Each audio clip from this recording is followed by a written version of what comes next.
이사야 52장 13절부터 53장 전체는 고난받을 종에 대하여서 묘사를 해주고 있습니다. 고난받는 종, 장차 오실 메시아 곧 예수 그리스도께서 구원을 이루시기 위해서 고난을 받게 될 것에 대해서 예언을 하고 계세요. 1절 말씀을 다시 읽겠습니다. 시작. 우리가 전한 것을 누가 믿었느냐? 여호와의 팔이 누구에게 나타났느냐? 여호와의 팔, 곧 구원하시는 능력을 말합니다. 구원하시는 능력, 죄인 우리를 누가 구원하셨느냐라는 뜻이죠. 우리가 전한 것 누가 믿었느냐? 우리가 전한 것이란 장차 오실 메시아 예수 그리스도, 그가 죄인을 위하여서 여호와의 팔이 되셔서 구원을 베푸실 그 복음의 소식을 가리킵니다. 그런데요, 그 복음을 누가 믿었느냐? 누가 고지고대로 믿으려 하겠느냐라는 뜻입니다. 복음은 복된 소식이죠. 죄인을 그 죄에서 사하시고 죄의 형벌, 그 사망, 지옥에서부터 구원하시는 큰 기쁨의 좋은 소식이 복음입니다. 이 구원의 은혜가 그리스도 예수님을 통하여서 다 이루어졌어요. 그 십자가 위에서 찔리시고 또 창 받으시고 물가피 다 쏟으시고 고난 당하시고 또 죽음을 통하여서 우리의 구원을 다 이루어 주셨습니다. 또 이 복음이 선포되었어요. 그래서 땅 끝까지, 이 땅 끝에 붙어 있는 우리 대한민국 우리들에게까지 이 복음이 선포되었습니다. 이제 누구든지 믿기만 하면은 구원을 받는 거예요. 복음에 참여할 수가 있습니다. 값 없이, 아무 대가 없이 은혜로 받아 누릴 수가 있는 거죠. 근데 선지자가 질문하는 거예요. 누가 믿었느냐? 누가 믿겠느냐라는 거죠. 사람들이 믿지 않을 것이다. 배척할 것이다. 대적할 것이다. 미리 예언을 해주고 있습니다. 실제로 그렇죠. 복음 전하면은 예수님 믿고 지옥 가지 말고 천국 가세요. 천국 가자고 이렇게 초청해 주면 사람들이 싫어합니다. 미워해요. 그 좀 나가세요. 쫓아냅니다. 우리가 복음을 믿고 주를 섬기는 것에 대해서조차도, 그리고 이 구원의 기관인 교회에 대해서도, 교회가 무슨 세상에 해를 끼치잖아요. 그렇지 않잖아요. 그런데도 좋게 보지 않습니다. 미워해요. 싫어합니다. 대적합니다. 근데 이게 이상한 일이 아니다라는 거예요. 이미 선지자를 통해서 예언한 바입니다. 우리가 전한 것을 누가 믿었느냐? 누가 믿겠느냐? 믿지 않을 것이다 라는 거죠. 신약시대의 사도 바울은 또 이렇게 증거를 합니다. 데살로니가후서 3장 2절에 믿음은 모든 사람의 것이 아니니라. 믿음은 모든 사람의 것이 아니니라.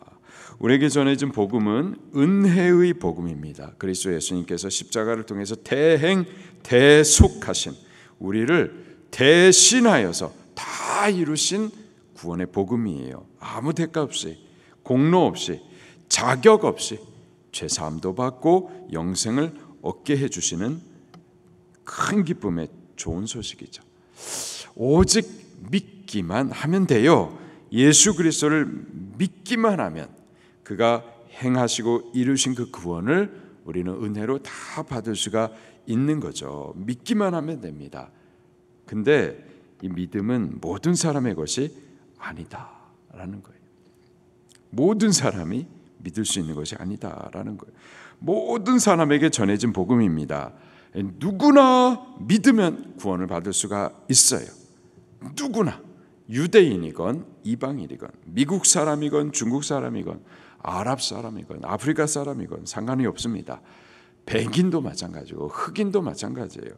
그가 어떠한 큰 죄인이라도, 얼마나 많은 죄를 짓고 살았다 하더라도 제한이 없어요. 누구라도 예수님 믿을 수가 있습니다. 모든 사람이 들어야 할 큰 기쁨의 소식이 복음이고요. 또 누구라도 그 복음을 듣고 믿으면 구원을 받습니다. 그러나 믿음은 모든 사람의 것이 아니에요. 아무나 믿지 못합니다.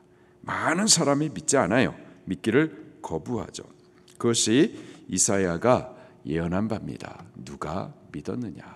누가 믿겠느냐? 안 믿는다라는 거죠. 또 바울이 선언한 바예요. 믿음은 모든 사람의 것이 아니니라. 때문에 우리가 복음 전도할 때 저 사람 왜 안 믿는가? 우리 남편 도대체 왜 안 믿나? 사람들이 왜 믿지 않는가? 이게요. 그렇게 질문을 하지만은 사실 이게 바른 질문은 아니고요. 왜 안 믿나? 왜 안 믿나? 이게 바른 질문이 아니고요. 사실은 누가 믿었느냐? 이게 예언한 바거든요. 때문에 믿지 않는 것이 사실 그게 일반적인 거고요. 왜 안 믿는가? 이게 바른 질문이 아니고 사실은 나는 어떻게 믿을 수가 있었는가? 이게 질문이어야만 하는 거예요. 나는 어떻게 믿을 수가 있었는가? 이게 우리가 진짜 질문을 해야만 할 겁니다. 여러분 예수님 믿으세요? 어떻게 믿을 수 있었어요? 여러분 하나님 보셨어요? 그분이 보이시는 분이십니까? 보이지 않는 분 근데 계시되 살아계시되 그걸 어떻게 믿을 수가 있느냐 말이에요. 보지도 않았는데 예수님이 십자가에 죽으신 거 보셨어요? 그가 십자가에 죽으셨다 한들 그분의 죽음이 그가 죽은 것이 나를 어떻게 구원해낼 수가 있느냐 말이에요. 그분이 피 흘리셨어요. 근데 그 피가 내 죄를 사하셨다? 이걸 어떻게 증명을 할 수가 있어요? 천국과 지옥 과연 있겠는가? 가보셨나요? 누가 환상 가운데에 천국과 지옥을 갔다 왔다는데 그 사람 말을 어떻게 믿을 수가 있나요? 그것을 어떻게 증명할 수가 있나요? 예수님이 십자가에서 피 흘려 죽으심으로 나의 죄 사하사 지옥 가야 되는데 지옥 가지 않고 천국 가게 하신 이 구원의 일들 그거를 믿는다고 하시는데 도대체 어떻게 믿느냐? 어떻게 믿을 수가 있었느냐? 보지도 않았는데 증명도 안 되는 건데 어떻게 믿을 수가 있었느냐 말이에요. 은혜입니다. 은혜. 이게 믿어진다라는 것이 은혜인 거예요. 이게 세상 사람들이 볼 때 미친 짓인 거예요. 미친 일인 거예요. 믿을 수 없는 일인 거죠. 은혜인 겁니다. 은혜의 택하심으로 믿을 수가 있었던 거죠. 로마서 11장 5절에 그런즉 이와 같이 지금도 은혜로 택하심을 따라 남은 자가 있느니라. 은혜로 택하심을 따라 남은 자가 있느니라. 데살로니가전서 1장 4절에 하나님의 사랑하심을 받은 형제들아 너희가 택하심을 아노라. 베드로전서 1장 2절에 곧 하나님 아버지의 미리 아심을 따라 성령이 거룩하게 하심으로 순종함과 예수 그리스도의 피 뿌리심을 얻기 위하여 택하심을 받은 자들에게 편지하노니 은혜와 평강이 너에게 더욱 많을지어다. 베드로후서 1장 10절에 그러므로 형제들아 더욱 힘써 너희 부르심과 택하심을 굳게 하라. 너희가 이것을 행한즉 언제든지 실족하지 아니하리라. 하나님께서 은혜로 수많은 사람들 가운데 택한 자들이 있다라는 거예요. 택한 그들에게 은혜로 믿음을 주신 거예요. 그래서 믿을 수가 있었던 겁니다. 에베소서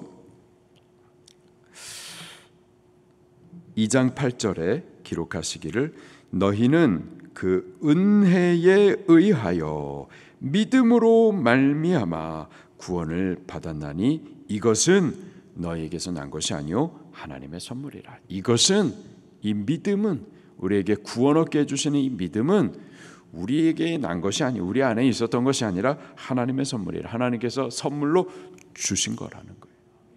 믿음을 하나님께서 선물로 주셔서 구원을 받았는데 이 믿음 그것은 은혜에 의한 것이다 라는 겁니다.